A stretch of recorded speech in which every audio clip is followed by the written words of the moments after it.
ఎవరైనా సరే రామాయణాంతర్గతమైనటువంటి గంగావతరణాన్ని చెప్పించుకుని వింటే అటువంటి వారికి కొడుకులు కలుగుతారు, ఉన్న కొడుకులు వృద్ధిలోకి వస్తారు, దేవతలందరూ ప్రీతి చెందుతారు, వాళ్ళ యొక్క పితృదేవతలు ఆనందాన్ని పొందుతారు గంగావతరణాన్ని విన్నారని, శంకరుడు ఆనందాన్ని పొందుతాడు, వాళ్ళకి సమస్తమైన కోర్కెలు తీరుతాయి, కొన్ని కోట్ల జన్మల నుంచి శరీరానికి పట్టినటువంటి సర్వే పాపాహ ప్రణశ్యంతి, అన్ని పాపములు పోతాయి గంగ పేరు విన్నందుకు, గంగా అవతరణమును విన్నందుకు. మీరు చెప్పాలి సంగ్రహంగా, ఎవరు చెప్తారు? అందుకని విస్తరించి చెప్పండి మహానుభావ గంగావతరణం అన్నాడు. చెప్తాను మీరు. పూర్వం అయోధ్యా నగరాన్ని సగర చక్రవర్తి అని, మీ వంశంలో వాడే రామ సగర చక్రవర్తి పరిపాలించేవారు. ఆయనకి కేశిని సుమతి అని ఇద్దరు భార్యలు. పెద్ద భార్య పేరు కేశిని, చిన్న భార్య పేరు సుమతి. ఆ సుమతి గరుత్మంతుని యొక్క సోదరి. ఇద్దరు భార్యలతోటి చాలా సంతోషంగా పరిపాలన చేస్తూ ఆనందంగా ఉన్నాడు. కొంతకాలం అయిపోయిన తర్వాత సగర చక్రవర్తి తనకు బిడ్డలు లేరని ఇద్దరు భార్యల్ని తీసుకుని హిమాలయ పర్వతాల్లో ఉండేటటువంటి భృగుశ్రవణాన్ని చేరుకున్నాడు. చేరుకుని అక్కడ 100 సంవత్సరములు తపస్సు చేశాడు. తపస్సు చేస్తే అది భృగుశ్రవణం. అందుకని భృగు మహర్షి ప్రసన్నులయ్యారు. ప్రసన్నులై ఆ మహర్షిని పిలిచి ఒక వరం ఇచ్చారు. నాయనా సగరా, 100 సంవత్సరములు తపస్సు చేశావు కాబట్టి నీకు ఒక వరం ఇస్తున్నాను. నీకు ఇద్దరు భార్యలు ఉన్నారు కదా, ఒక భార్యకి వంశకరుడైన కుమారుడు కలుగుతాడు, వంశాన్ని నిలబెట్టేటటువంటి గొప్ప ఉదాత్తమైన చరిత్ర కలిగిన కొడుకు పుడతాడు. ఒక భార్యకి 60,000 మంది కొడుకులు పుడతారు, వాళ్ళు మహోత్సాహవంతులు. అందుకని సంతోషంగా ఉండవయా, వరం ఇచ్చేశాను కాబట్టి నువ్వు బయలుదేరి అయోధ్యా నగరానికి వెళ్ళిపోమన్నారు. ఇద్దరు భార్యల్ని పిలిచి చెప్పాడు. ఒక భార్యకి వంశకరుడైన కొడుకు పుడతాట, ఒక భార్యకి 60,000 మంది కొడుకులు మహోత్సాహవంతులు పుడతారట, ఇంకా పెట్టి సర్దేయండి వెళ్ళిపోదాం అన్నాడు. అంటే వాళ్ళన్నారు ఇది కనుక్కొచ్చారు కానీ ఎవరికెవరో అడిగారా అన్నారు. అడిగితే ఫోన్ లేవే, ఎవరికెవరైనా నాకు మీకే కదా బిడ్డలు అన్నారంటే వాళ్ళన్నారు మేము అలా తట్టుకోలేమండి ఆ సస్పెన్సు, ఎవరికెవరో అడగండి అన్నారు. అంటే ఎవరికెవరో అడగడం ఎందుకు, మీరే వెళ్ళి మీకేం కావాలో అడగండి మహర్షిని, ఆయన వరప్రదాత, అడగండి అన్నారంటే వాళ్ళు భృగు మహర్షి దగ్గరికి వచ్చారు.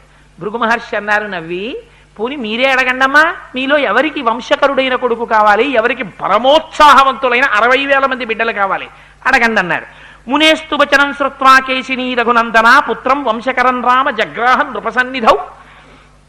ఆ కేశిని అనేటటువంటి పెద్ద భార్య అంది, మహానుభావ నాకు వంశకరుడైనటువంటి ఒక్క కుమారుడు కావాలయ్యా అంది. రెండో భార్య అంది, అమ్మో 60,000 అడిగేస్తుందేమో అనుకున్నాను, నా అదృష్టం, నాకు 60,000 మంది కావాలనుకున్నాను, వంశకరుడు ఒకటి కావాలని పెద్ద భార్య అంది. షష్ఠి పుత్ర సహస్రాణి సుపర్ణ భగినిస్తథా మహోత్సాహం కీర్తిమతో జగ్రాహ సుమతిశ్రుతాన్. మహానుభావ నాకు 60,000 మంది మహోత్సాహవంతులైనటువంటి పిల్లలు కావాలని రెండో భార్య అడిగింది. తథాస్తు అన్నారు మహర్షి. బయలుదేరి వెళ్ళిపోయారు అయోధ్యా నగరానికి. కొంతకాలం అయింది. పెద్ద భార్యకి కుమారుడు జన్మించాడు. ఆయనకి అసమంజసుడు అని పేరు పెట్టారు. రెండవ భార్యకి ఒక సొరకాయ ఒకటి పుట్టింది. ఆ సొరకాయ బయటికి రాగానే బద్దలైంది. అది పిండ స్వరూపంతో బయటికి వచ్చి పగిలింది. అందులోంచి 60,000 మంది చిన్ని వాళ్ళు, ఏదో మనకి ఏ సినిమాల్లోనో చూస్తున్నట్టు ఈగలంతంత పిల్లలు, 60,000 మంది పిల్లలు వచ్చారు.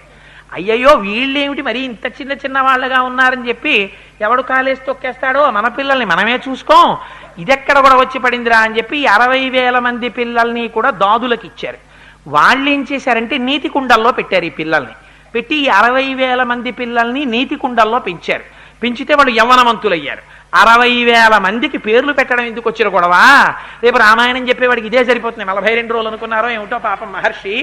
సగర చక్రవర్తి కొడుకులు కదయా సగరులు అంటాం, 60,000 మంది సగరులు అన్నారు. చాలా సంతోషం మహాప్రభు మమ్మల్ని గట్టెక్కించేశారని.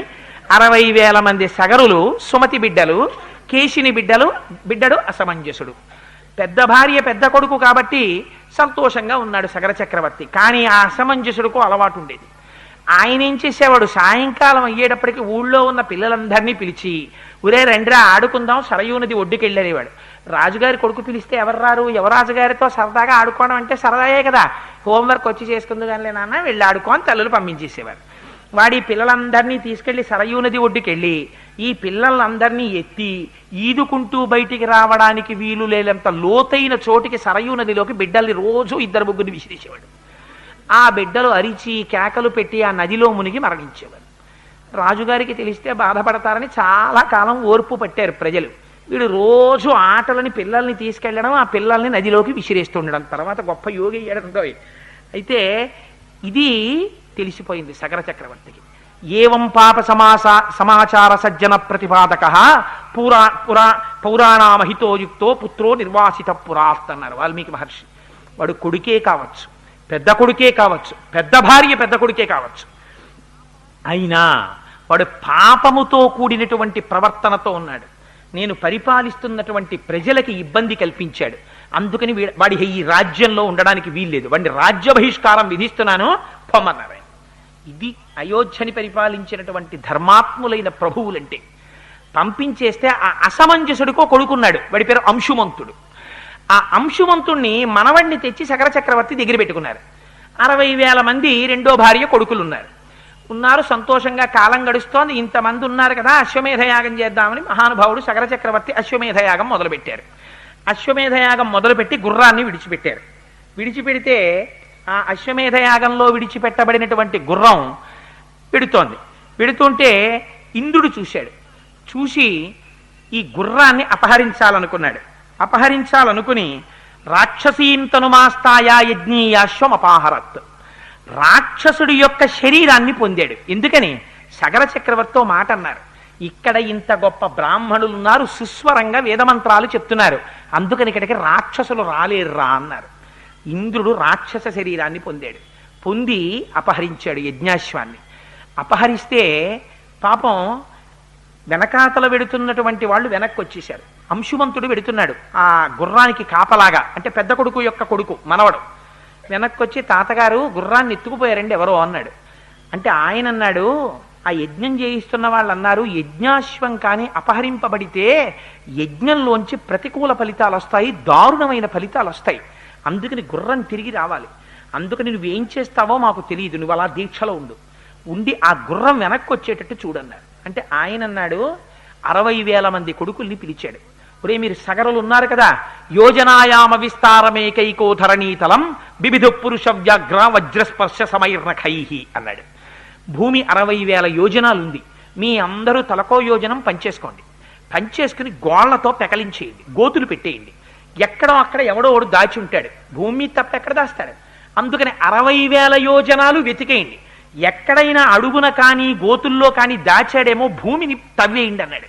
వాళ్ళకి వజ్రాలు లాంటి గోళ్ళు ఉన్నాయి, వాళ్ళు భూమికి గోతులు పెట్టి వెతికేశారు. వెతికేస్తే భూమి అంతా గోతులు పడిపోతోంది, అడ్డొచ్చిన ప్రాణులు అన్నీ చచ్చిపోతున్నాయి. వాళ్ళు పాతాళం వరకు తవ్వేస్తున్నారు. తవ్వేస్తుంటే ఇది ఇన్ని ప్రాణులు చచ్చిపోతున్నాయని దేవతలందరూ ఆశ్చర్యపోయారు. ఆశ్చర్యపోయి అందరూ కలిసి మళ్ళీ చతుర్ముఖ బ్రహ్మగారి దగ్గరికి వెళ్ళారు. చెప్పాను కదా, ఆయన కన్సల్టెంట్ ఫిజిషియన్ పాపం, ఆయన దగ్గరికి మళ్ళీ వెళ్ళారు. వెళ్ళి భగవన్ పృథివీ సర్వా ఖన్యతే సకలాత్మజై భావశ్చ మహాత్మానో హన్యంతే తలవాసిన. ఈ సగరులు భూమిని తవ్వేస్తుంటే ప్రాణులన్నీ చచ్చిపోతున్నాయి, వాళ్ళు ఉగ్రరూపాలతో తవ్వుతున్నారు, ఏం చెయ్యమంటారని అడిగారు. అడిగితే బ్రహ్మగారు అన్నారు, ఒరే మీరేం బెంగబెట్టుకోకండి, ఈ భూమి అంతా ఎవరిది? శ్రీ మహావిష్ణువుది, ఆయన రక్షించుకోవలసినటువంటి వాడు, స్థితికారుడు కనుక. ఇప్పుడు శ్రీ మహావిష్ణువు ఈ భూమండలం మీదే ఉన్నారు. ఎక్కడున్నారో తెలుసా? కాపిలం రూపమాస్తాయ ధారయత్య నిశంధరాం తస్య కోపాగ్నినా దగ్ధా భవిష్యంతి నృపాత్మజాహ. వాళ్ళకి పుట్టుకతోటే అల్పాయుర్దాయం, వాళ్ళు ఎక్కువ కాలం బతకరు, వాళ్ళు వెళ్ళిపోతారు. కపిల మహర్షి ఉన్నారు, పాతాళ లోకంలో ఉండి తపస్సు చేసుకుంటున్నారు ఆయన. అందుకని వీళ్ళు తవ్వుతూ కపిలుడి దగ్గరికి వెడతారు. ఆ కపిలుడు వీళ్ళని చంపేస్తాడు. మీరేం బెంగ పెట్టుకోకండిరా, వెళ్ళండి. ఆ తవ్వుతూ వాళ్ళు పోతారు, ఇంకెంతో కాలం ఉండరు, మీరు వెళ్ళండి అన్నారు. అనేటప్పటికీ దేవతలందరూ బయలుదేరి వెనక్కి వెళ్ళిపోయారు. వీళ్ళు పాపం తవ్వేశారు, ఎక్కడా కనపడలేదు. కనపడకపోతే వెనక్కి వచ్చేసారు. వెనక్కి వచ్చి తండ్రికి చెప్పారు, నాన్నగారు 60,000 యోజనాలు తవ్వేశాం కానీ ఎక్కడా మాకు గుర్రం కనపడలేదు, ఏం చేయమంటారన్నారు. మీరు ఏం చేస్తారో నాకు అనవసరం, పాతాళం వరకు తవ్వేసేయండి, పాతాళాన్ని కూడా తవ్వేసేయండి, ఎక్కడో అక్కడ ఉంటుంది గుర్రం తేకపోతే నేను దీక్షలోంచి బయటికి రాకూడదు, మీరు మళ్ళీ వెళ్ళండి అన్నాడు. అనేటప్పటికీ పాపం ఈ 60,000 మంది మళ్ళీ వెళ్ళారు. వెళ్ళి పాతాళం వరకు తవ్వేశారట. తవ్వేస్తే ఆశ్చర్యకరమైనటువంటి విషయం ఏమిటంటే, వాళ్ళకి అలా తవ్వుతూ వెడుతుంటే తూర్పు దిక్కున తవ్వుకుంటూ వెళ్ళిపోయారు. వెళ్ళిపోతే దిశాగజం విరూపాక్షం ధారయంతం మహీతలం, అక్కడ ఒక పెద్ద ఏనుగు కనపడింది, దాని పేరు దిశాగజం. అది భూమిని తూర్పు దిక్కున తన యొక్క కుంభస్థలం మీద పెట్టి మోస్తోంది. భూమి మీద పాపం ఎక్కువైపోతే ఆ ఏనుగు మొయ్యడానికి అసహ్యం వేసి, భూభారం ఎందుకు పెరుగుతుందంటే పాపం వల్ల, పెరిగిపోతే ఆ ఏనుగు బరువు ఎక్కువై ఓసారి ఇలా కదుపుతుంది కుంభస్థలాన్ని, అప్పుడు భూకంపాలు వస్తాయింది రామాయణం. అందుకని దిశాగజం మోస్తోంది ఆ కుంభస్థలం మీద. దాన్ని చూసి వాళ్ళు ప్రదక్షిణం చేశారు. ప్రదక్షిణం చేసి అక్కడి నుంచి తూర్పు దిక్కు నుంచి ఉత్తర దిక్కుకు వెళ్ళారు. ఉత్తర దిక్కుకు వెళ్ళి అక్కడ తవ్వడం మొదలెట్టారు.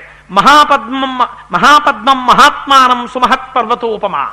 పర్వతం అంత పెద్ద ఏనుగుంది, దాని పేరు మహాపద్మం. అది దక్షిణ దిక్కున భూమిని మోస్తోంది కుంభస్థలం మీద. దానికి ఇది అలవాటు. పాపం పెరిగితే అది కదుపుతుంది, అప్పుడు దక్షిణాన భూకంపాలు వస్తాయి, సునామీలు వస్తాయి. అందుకని అది అక్కడ మోస్తోంది. అక్కడి నుంచి పడమర దిక్కుకొచ్చారు. వచ్చేటప్పటికి దిశాగజం సౌమనసం దదృశిస్తే మహాబలాహ. అక్కడ సౌమనసము అనబడేటటువంటి ఏనుగు మోస్తోంది. దాన్ని చూశారు, దానికి ప్రదక్షిణం చేశారు. అక్కడా కనపడలేదు. ఉత్తర దిక్కుకొచ్చారు. ఉత్తర దిక్కుకొస్తే భద్రం భద్రేణ వపుషా ధారయంతం మహీమిమాం. అక్కడ భద్రము అనబడేటటువంటి ఏనుగు కనపడింది, అది మోస్తోంది ఉత్తర దిక్కుని. అక్కడ దానికి ప్రదక్షిణం చేశారు, మళ్ళీ చూశారు. 4 దిక్కులా వెతికేశాం, పాతాళాన్ని కూడా తవ్వేశాం, మనకి కనపడలేదు ఏనుగు. ఏం చేద్దామన్నారు. ఒరే 4 దిక్కులు తవ్వాం కానీ ఈశాన్యం ఆగ్నేయం వాయవ్యం నైరుతి వాయవ్యం మిగిలిపోయాయి కదా, అవి కూడా తవ్వేద్దామన్నారు. సరే పదండి అన్నారు. ఈశాన్య దిక్కుని తవ్వేయడం మొదలుపెట్టారు. వెళ్ళేటప్పటికి వాళ్ళకు ఆశ్రమం కనపడింది. అక్కడ భగవన్ పృథివీ సర్వా ఖన్యతే సకరాత్మజై భావశ్చ మహాత్మానో హన్యంతే తలవాసిన కాపిలం రూపమాస్తాయ ధారయత్యనిశం ధరాం తస్య కోపాగ్నినా దగ్ధ భవిష్యంతి నృపాత్మజా అని బ్రహ్మగారు ఏ మాట చెప్పారో, ఏ కపిలుని యొక్క స్వరూపం చూసిన తరువాత వీళ్ళు కాలిపోతారని చెప్పారో, అటువంటి మహానుభావుడు ఆ కపిల మహర్షి అక్కడ కూర్చునున్నారు. తేతు సర్వే మహాత్మానో భీమవేగా మహాబలాః దదృశు కపిలం తత్ర వాసుదేవం సనాతనం హయం చ తస్య దేవస్య చంతమవిదూరతః ప్రహర్షముతులం ప్రాప్తాః సర్వేతే రఘునందన. అక్కడికి వెళ్ళేటప్పటికి సనాతనుడైనటువంటి విష్ణు భగవానుడు కపిల మహర్షి యొక్క రూపంలో కూర్చుని ఈశాన్య దిక్కున తపస్సు చేస్తున్నారు. అక్కడే ఏగాశ్వాన్ని కట్టి వెళ్ళిపోయాడు ఇంద్రుడు. ఇంద్రుడంటే మీరు గుర్తుపెట్టుకోండి, ఇంద్రియముల యొక్క చలన స్వభావమే ఇంద్రుడు. ఇంద్రుడు ఇంద్రుడు అంటారు, అంతేగాని ఇంద్రుడు గుర్రాలు ఎత్తుకుపోతారని కాదు దాని అర్థం. ఆంతరమైన అర్థం వేరు. అందుకని అక్కడుంది ఆ గుర్రం. ఉండేటప్పటికి వీళ్ళు చూశారు సగరులు. అదిగో రామన యాగాశ్వం అన్నాడు ఒకడు. ఉరే ఇక్కడ కట్టేసి ఉందంటే ఈయనే ఎత్తుకొచ్చాడు రా అన్నాడు. ఆవేశం ఎంత పని చేస్తుందో చూడండి. గబగబా చెట్లు పీకారు, గొడ్డళ్ళు పట్టుకున్నారు, కత్తులు పట్టుకున్నారు, గుణపాలు పట్టుకున్నారు, తట్టలు పట్టుకున్నారు, కొట్టండి రావిండి అన్నారు అని పరిగెత్తారు. తపస్సు చేస్తున్నటువంటి కపిల మహర్షి ఒక్కసారి కళ్ళు తెరిచి చూశారు. శ్రుత్వాతు వచనం తేషాం కపిలో రఘునందన రోషైన మహితావిష్టో హుంకారమకరోత్తదా భస్మరాశి కృతా సర్వే కాకుచ్చ సకరాత్మజా. ఎప్పుడైతే 60,000 మంది తన మీదకొచ్చేస్తున్నారో పాపచింతనతో దుర్మేధులై తాను చెయ్యని పాపము తన కంటగట్టి వస్తున్నారని గ్రహించారు కపిల మహర్షి. ఒక్క హుంకారం చేశారు, హాయ్ అని ఒక్క అరుపు అరిచారంతే. అరిచి చూసేటప్పటికి 60,000 మంది బూడిద కుప్పలై పడిపోయారు. పాపం అక్కడ సగర చక్రవర్తి అలా కూర్చున్నాడు దీక్ష పట్టి. ఎన్నేళ్ళైనా వీళ్ళు రారు వెనక్కి. ఏమిట్రా వీళ్ళు ఎంతకీ రావట్లేదని అంశుమంతుడిని పిలిచాడు మనవణ్ణి. ఊరే నువ్వు వెళ్ళి చూసి రారా అన్నాడు. అంశుమంతుడు వెళ్ళాడు. మళ్ళీ ఆయనకి కనబడ్డాయి ఏనుగులన్నీ. ప్రదక్షిణం చేశాడు, నమస్కారం చేశాడు. మా గుర్రం ఎక్కడుంది, మా బాబాయిలు ఎక్కడున్నారన్నాడు. నీకు కనపడతాయిలే వెళ్ళన్నారు. ఈశాన్య దిక్కుకు వచ్చిన తర్వాత ఈ భస్మరాశులన్నీ కనపడ్డాయి. ఏడ్చాడు. అయ్యో నా పినతండ్రులందరూ మూకుమ్మడిగా ఏకకాలమునందు మరణించారు అని కపిల మహర్షికి నమస్కారం చేసి, ఉత్తర క్రియలు జరగలేదు, వీళ్ళు బాధపడుతూ ఉంటారని గబగబా వెళ్ళి నీళ్లు తీసుకొచ్చి ఆ జలప్రదానం చేద్దామని చెప్పి ఆ నీళ్లు పట్టుకొద్దామని వెడుతున్నాడు. వెడుతుంటే ఆ చనిపోయినటువంటి సగరుల యొక్క మేనమామ గారు గరుత్మంతుడు. ఎందుకని సుమతి గరుత్మంతుని యొక్క చెల్లెలు కదా. ఆ మేనమామ గారు కనపడి ఆ సగరుల మేనమామ ఒక మాట చెప్పాడు అంశుమంతుడితో. కపిలేన ప్రమేయేన దగ్ధా హీమే మహాబలాహ సలిలం నార్హసి ప్రాజ్ఞ దాతుమేషాం హి లౌకికం. ఇది ఎంత ధర్మం చెప్పిందో చూడండి రామాయణం. కొన్ని రకాలుగా మరణించినటువంటి వాళ్ళకి ఉత్తర క్రియల వల్ల కూడా శాంతి ఉండదు. మనం ఉత్తర క్రియలు చేస్తే దేంతో చేస్తాం? అక్కడ ఉన్నటువంటి నీళ్లు తీసి ఉత్తర క్రియలు చేస్తాం. తద్దినం పెట్టినా ఆఖరణ నీళ్లే కదా విడిచిపెడతాం, వాళ్ళకి తృప్తి కలగాలని, అక్షయ తృప్తి ద్వారా అని. గరుత్మంతుడు అన్నాడు, బ్రాహ్మణుడి యొక్క తపశ్శక్తి చేత చచ్చిపోయారు వాళ్ళు. బ్రాహ్మణుడి తపశ్శక్తి చేత చచ్చిపోయినా, క్రూర మృగముల చేతిలో చచ్చిపోయినా, కోరలున్న మృగం చేతిలో చచ్చిపోయినా, ఇలా కొన్ని సిద్ధాంతాలు ఉన్నాయి.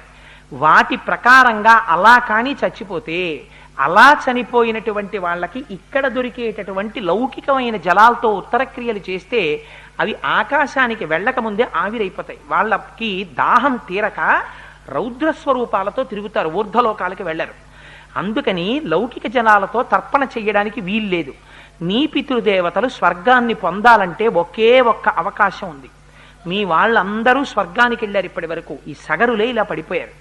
అందుకని నువ్వేం చేస్తావంటే దేవలోకంలో గంగ ప్రవహిస్తోంది, ఆ గంగ ప్రవహించి వచ్చి వీళ్ళ భస్మరాశుల నుంచి ప్రవహిస్తే వీళ్ళకి స్వర్గలోకం వస్తుంది, నీకేమైనా అవకాశం ఉంటే తీసుకురా అన్నాడు.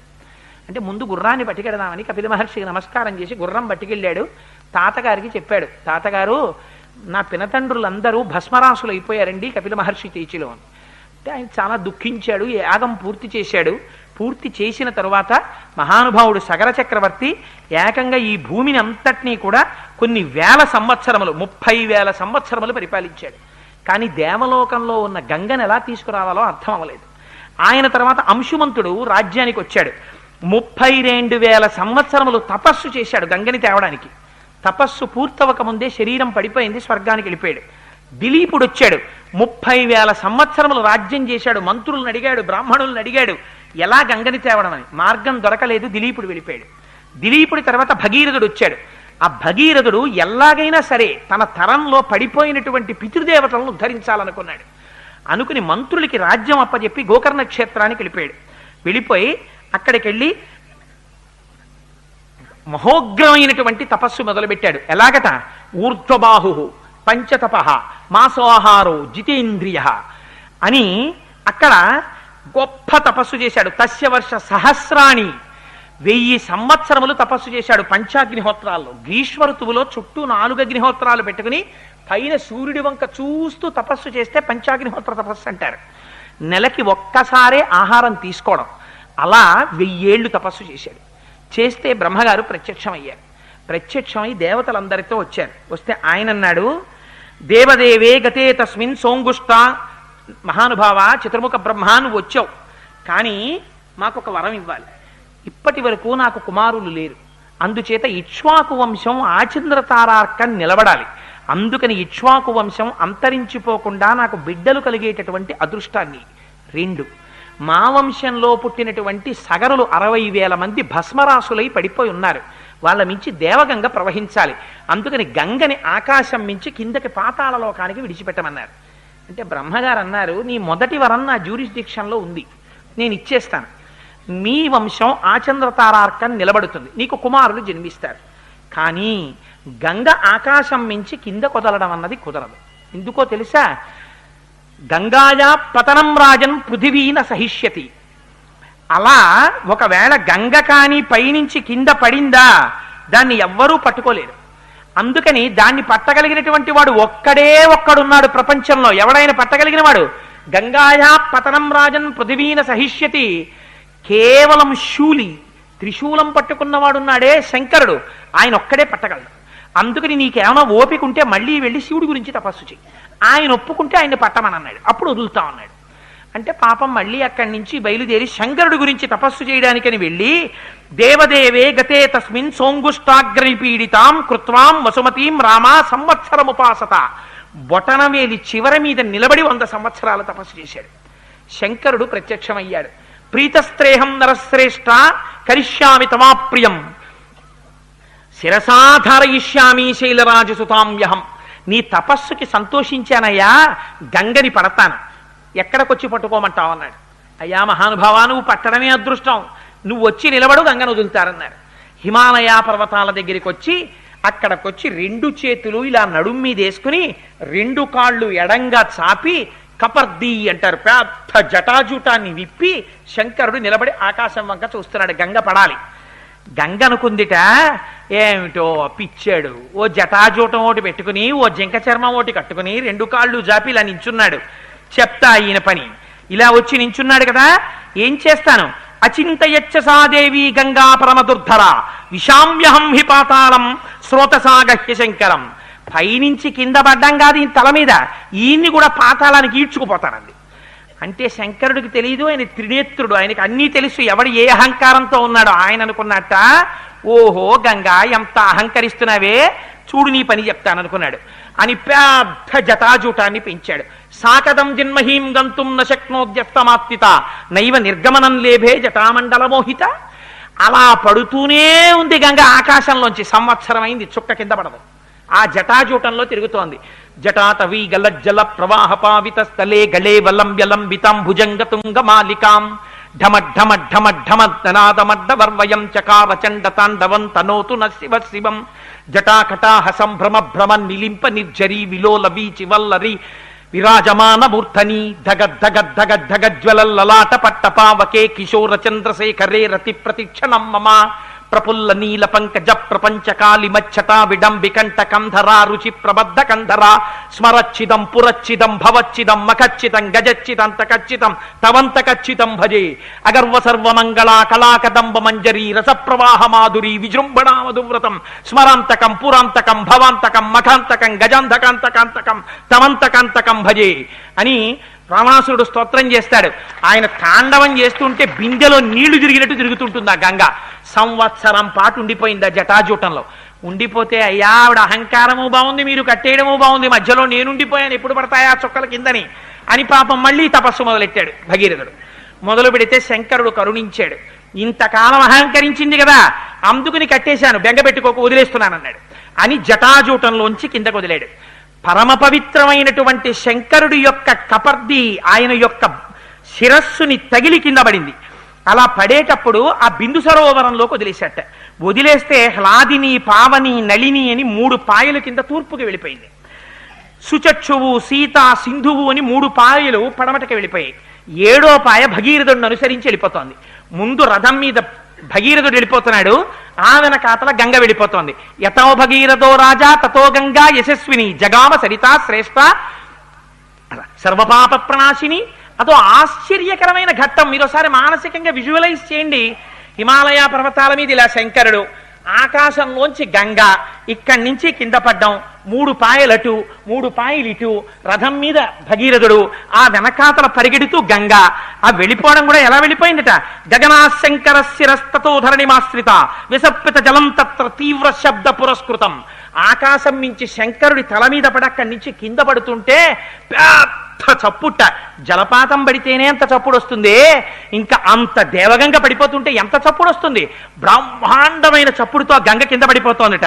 మత్స్య కచ్చప సంఘైశ్చ శింశుమార గణైస్తథ తతద్ధి పతితైశ్చాశ్చ రేరోచత వసుంధర తతో దేవర్షి గంధర్వ యక్ష సిద్ధ గణస్తథ వ్యలోకయంతతే తత్ర గగనాబ్దాం గతాం తథా విమనైర్ రగరాకారై హయైర్ గజవరైస్తథ పారిప్లవ గతైశ్చాపి దేవతాస్తత్ర విష్ఠితాః క్వచిద్ ధృతతరం కుటిలం క్వచిదాయతం వినతం క్వచిదుద్ధూతం క్వచిద్యాతి శనైః శనైః. ఆ పైనుంచి పడిపోతుంటే దాంతోపాటు మొసళ్ళు పడిపోతున్నాయిట, తాబేళ్లు పడిపోతున్నాయిట, చేపలు పడిపోతున్నాయిట. అవన్నీ పడిపోయి శంకరుడి తలకి తగిలి భూమి మీద పడిపోతున్నాయిట. పడిపోయి ఒక్కసారి స్పృహ కోల్పోయినట్టు అయిపోయి 7 పాయల్లో ఏదో ఒక పాయలో దూరిపోయి వెళ్ళిపోతున్నాయిట. మళ్ళీని ఏమిట్రా ఈ గంగావతరణం అని చెప్పి దేవతలందరూ వాళ్ళ వాళ్ళ వాహనాల మీద వచ్చి ఆకాశం అంతా నిలబడిపోయారట. నిలబడిపోవడంలో వాళ్ళు పెట్టుకున్నటువంటి ఆభరణముల కాంతి చేత ఒకేసారి ఆకాశం అంతా 1 కోటి సూర్యులు ఉదయించినటువంటి కాంతి వచ్చేసింది. ఉరే దేవగంగ భూలోకం మీద పడిందిరా అని పాపం చేసిన వాళ్ళందరూ వచ్చి అందులో మునకేసారట. వాళ్ళ పాపాలన్నీ పోయి మళ్ళీ వాళ్ళందరూ స్వర్గానికి వెళ్ళిపోతున్నారట. నిలబడ్డ వాళ్ళు కొందరు, పైకి పోతున్న వాళ్ళు కొందరు, కిందకొచ్చి చూస్తున్న వాళ్ళు కొందరు. ఏమో అంత దూరం వెళ్ళి అక్కడ స్నానం చేయడం ఎందుకు, ఇక్కడికెళ్ళి ఇలా చల్లుకున్నా చాలు అని చెప్పి భవాంగ పతతంతోయం పవిత్ర వితిపస్పృశో. కొందరు శంకరుడి కాళ్ళ దగ్గరికి వెళ్ళి నించున్నారట. ఏమి శంకరుడి స్వరూపం రా, మహానుభావుడు చూడండి రా, పాదాల దగ్గర నుంచి మెరిసిపోతున్నాడు రా తెల్లగా. ఆ గంగ ఆయన శరీరం నుంచి పడిపోతుంది రా. భవాంగ పతితంతోయం, శంకరుడి యొక్క శరీరానికి తగిలి కింద పడుతోంది ఈ గంగ అని ఆయన పాదాల దగ్గర పెట్టేట. బుర్ర పెడితే పగిలిపోతుంది, ఎందుకని అంత ధార. అందుకని ఇలా నీళ్లు తీసి తల మీద జల్లేసుకుంటున్నారు కొంతమంది. భవాంగ పతితంతోయం పవిత్ర వితిపస్పృశు. అలా చల్లుకోగానే పాపాలు పోయి ఊర్ధ్వలోకాలకు వెళ్ళిపోతున్నారట. మరికొంతమంది చాలా పాపం ఉన్నవాళ్ళు, ఎక్కడెక్కడో ఉన్నవాళ్ళు పరుగు పరుగున వచ్చేసి ఆ పాయల్లోకి వెళ్ళి స్నానం చేయగానే పాపాలు పోయి ఊర్ధ్వలోకాలకు వెళ్ళిపోతున్నారట. ఒక పక్క నుంచి ఈ నదిలో వెళ్ళిపోతున్నటువంటి రకరకాలైనటువంటి జంతువుల యొక్క సమూహాలు, దేవతలు అందరూ వచ్చి నిలబడి చూస్తుంటే ఈ గంగ యొక్క శబ్దం, ముందు భగీరథుడు, వెనక పెద్ద పాయ, భగీరథుడి సంతోషం, పరుగు పరుగు పరుగు పరుగున గంగ భూలోకం నుంచి పాతాళలోకం వైపుకి వెళ్ళిపోతున్నారు. వెళ్ళిపోతుంటే అక్కడ జహ్ను మహర్షి తపస్సు చేస్తున్నటువంటి ఆశ్రమం ఉంది. దాని పక్క నుంచి భగీరథుడు వెళ్ళిపోయాడు. గంగ కూడా అలా సన్నగా వెళ్ళిపోతుంది. ఏమిటి, ఒక చోట విస్తృతంగా పరిగెడుతోంది, ఓ చోట సన్నగా పరిగెడుతోంది, ఓ చోట నురుగులతో పరిగెడుతోంది, ఓ చోట పైనుంచి కిందకి పడి పైకి లేస్తోంది. ఇలా కృష్ణానది శ్రీశైలంలో హైడ్రో పవర్ ప్రాజెక్టులో ఇలా పడి ఇలా పైకి లేస్తుంటుంది. అలా పైకి లేస్తోంది. ఓ చోట ఇటువైపు నుంచి వచ్చి ఇటువైపు వచ్చిన పాయలు గుద్దుకుంటున్నాయి. అంత చిత్ర విచిత్రంగా గతులతో వెళ్ళిపోతోందిట. రంగతుంగ తరంగ సంఘములతో రంజిల్లు ఘోషంబుతో బంగారంబగు పొంగుతో నురగతో పువ్వాట తుంపర్లతో భంగుల్ సల్పుచు జంఘలించుతో నభోభాగము నుండి జారన్ గంగమ్మను దల్చితే శిరమునన్ రంజిల్లుతున్ శంకర అంటారు. నురగతో తుంపర్లతో గంగ పడిపోతోంది శంకరుడి మీద. స్నానం అయిపోతోంది మహానుభావుడికి. పరవశించిపోతున్నారు అందరూ. ఈ జహ్ను మహర్షి తపస్సు చేస్తున్నటువంటి యజ్ఞవాటికిని ముంచెత్తి పట్టుకెళ్ళిపోయింది. తపస్సు చేసుకుని యజ్ఞం చేస్తున్నటువంటి జహ్ను మహర్షి ఆశ్చర్యపోయాడు. ఎవడు రా నా యజ్ఞవాటికిని ముంచెత్తినవాడని చూశాడు. గంగ వచ్చేస్తోంది. కోపం వచ్చి ఒక్కసారి గంగనంతటిని తీసి ఔపోసలు పట్టేశాడు. ఒక్కసారి ఇలా చూస్తుండగా మంచి సినిమా కరెంటు పోయినట్టు అన్నీ అయిపోయింది. గంగ భగీరథుడు ఏది వెనకాల ఇంత చప్పుడని చూశాడు. ఏముంది, ఏం లేదు, అంతా ఎడారి. అయ్య బాబోయ్ అని మళ్ళీ పరిగెత్తుకొచ్చాడు. ఏమైంది మహాప్రభు అన్నాడు. తాగేశారు జహ్ను మహర్షి అన్నాడు. ఇంకెక్కడ గంగ అన్నారు. అనేటప్పటికి మళ్ళీ ఆయన కాళ్ళ మీద పడిపోయాడు. పడిపోవడం ఏంటి, ఇదేడు ఇలా ఎలా తాగేశాడని దేవతలందరూ మళ్ళీ చూడండి. ఇక్కడెక్కడ మనం ఏదో చూస్తుంటాం, అక్కడెక్కడ సినిమా యాక్టర్ వచ్చాడని అనుకోండి, అక్కడ పరిగెడతాం. ఉరే అక్కడ జహ్ను తాగేశాట గంగ అన్నారు. మళ్ళీ వీళ్ళందరూ పరిగెత్తుకుంటే అక్కడ వెళ్ళిపోయారు. ఉరే ఏం తాగేశాడు రా మహానుభావుడు, ఇంత గంగ అక్కడ తాగేశాడు రా ఆయన కాళ్ళ మీద పడిపోయారు. పడిపోయి అక్కడ పూజలు మొదలెట్టారు. జహ్నువా నువ్వు రా నాయనా గొప్పవాడి అని. పాపం ఆ భగీరథుడు వెళ్ళి, మహాప్రభో ఆయనేమో జటాజూటంలో కట్టేశాడు, ఏడా తర్వాత వదిలేడు, నువ్వేమో మళ్ళీ నువ్వు తాగేశావు, నన్ను అనుగ్రహించవయ్యా బాబు, మా పితరులు బూడిద కుప్పలై కింద పడి ఉన్నారు అంటే పాపం జహ్నువు సంతోషించాడు. తస్మాత్ జహ్ను సుతా గంగా జాహ్నవి పృతిచే శుభ. మళ్ళీ అయితే విడిచిపెట్టేస్తున్నాను తన చెవుల్లోంచి బయటకు వదిలేశాడు. అందుకే ఇప్పుడైతే పూజల్లో ఆవలింతలు వస్తే ఒకసారి కుడి చెవి మీద చెయ్యేస్తారు. గంగ ఇక్కడ ఉంటుంది కాబట్టి స్నానం చేసిన ఫలితమని. అంటే అస్తమానం ఆవలించి చెయ్యేసుకోమని కాదు. ప్రమాదం వస్తే ప్రమాదకరంగా ఆవలింత వస్తే ధ్యానం చేసేటప్పుడు ధ్యానంలాగే ఉండాలని ఇష్ట ఉత్సాహంగా ఉండాలి. అందుకని ఆ చెవుల్లోంచి విడిచిపెట్టేశాడు. జహ్నువు యొక్క చెవుల్లోంచి బయటికి వచ్చింది కాబట్టి జాహ్నవి అని పేరెట్టుకుంది. ఇప్పుడు ఎన్ని పేర్లు ఇప్పటికీ? జాహ్నవి అని పేరెట్టుకుని మళ్ళీ ముందుకెళ్ళింది. ఆ ముందు భగీరథుడు ఎడుతున్నాడు, మళ్ళీ వెళ్ళింది పాతాళలోకానికి వెళ్ళిపోయింది. వెళ్ళిపోయి ఒక్కసారి ఆ బూడిద కుప్పల నుంచి ఒక్కసారి ఒక్క ఉదుటున ప్రవహించింది. గంగ తగలగానే ఇంత పాపం చేసినటువంటి వాళ్ళు కూడా గభాలన స్వర్గంలోకి వెళ్ళిపోయారు. వెళ్ళిపోగానే చతుర్ముఖ బ్రహ్మగారు వచ్చాడు. ఉరే నాయనా, నువ్వు సాధించిన విజయం సామాన్యమైన విజయం కాదు, పరమాద్భుతమైనటువంటి విజయం. ఎక్కడ దేవగంగా, ఎక్కడ పాతాళం. అందుకని అక్కడుంటే మందాకిని అని పిలుస్తారు. భూమి మీద ఉన్నప్పుడు భాగీరథి అని పిలుస్తారు. భగీరథుడు తీసుకొచ్చాడు కాబట్టి భూమి మీదకి భాగీరథి అని పేరు. అసలు నిజంగా కాశీ విడితే అమ్మా వెంకయ్యమ్మ గారు ఆ సైకతం మీద కూర్చుని గంగావతరణం చెప్పుకోవాలి. అందుకని అదిగో ఆ మహానుభావుడు భూమి మీద ప్రవహించింది కాబట్టి ఆయన పేరు మీద భాగీరథి అయింది. అక్కడి నుంచి పాతాళ లోకానికి వెళ్ళిపోయింది కాబట్టి భోగవతి అయింది. 3 లోకాల్లో ప్రవహించింది కాబట్టి 3 పేర్లతో ఉంది కాబట్టి రామాదిరికి త్రిపదగా అని పేరు వచ్చింది. అందుకని బ్రహ్మగారు వరం ఇచ్చాడు. వీళ్ల వంశం వాళ్ళందరూ స్వర్గాన్ని పొందారు. రామా నీకొక్క విషయం చెప్తున్నాను విను. ధన్యం యశస్యమాయుష్యం పుత్ర్య స్వర్గమతీవచ యః శ్రావయతి విప్రేషు క్షత్రియేష్వితరేషు చ ప్రీయంతే పితరస్తస్య ప్రీయంతే దైవతాని చ ఇదమాఖ్యానమవ్యగ్రో గంగావతరణం శుభం యః శృణోతి చ కాకుత్స సర్వాన్ కామనవాప్నుయాత్ సర్వే పాపాః ప్రణశ్యంతి ఆయుః కీర్తిశ్చ వర్ధతే. చాతుర్వర్ణముల వాళ్ళు ఎవరైనా సరే రామాయణాంతర్గతమైనటువంటి గంగావతరణాన్ని చెప్పించుకుని వింటే అటువంటి వారికి కొడుకులు కలుగుతారు. ఉన్న కొడుకులు వృద్ధిలోకి వస్తారు. దేవతలందరూ ప్రీతి చెందుతారు. వాళ్ళ యొక్క పితృదేవతలు ఆనందాన్ని పొందుతారు గంగావతరణాన్ని విన్నారని. శంకరుడు ఆనందాన్ని పొందుతాడు. వాళ్ళకి సమస్తమైన కోర్కెలు తీరుతాయి. కొన్ని కోట్ల జన్మల నుంచి శరీరానికి పట్టినటువంటి సర్వే పాపాః ప్రణశ్యంతి, అన్ని పాపములు పోతాయి గంగ పేరు విన్నందుకు, గంగా అవతరణమును విన్నందుకు. అంత పరమపావనమైన ఆఖ్యానాన్ని రామా ఇవాళ నీకు చెప్పానయ్యా అన్నారు. పరవశించిపోయి రామచంద్రమూర్తి సంతోషంగా గంగా నది వంక చూశారట. ఈ ఆఖ్యానంతో, ఈ గంగావతరణంతో ఇవాల్టి రోజుని పూర్తి చేద్దాం.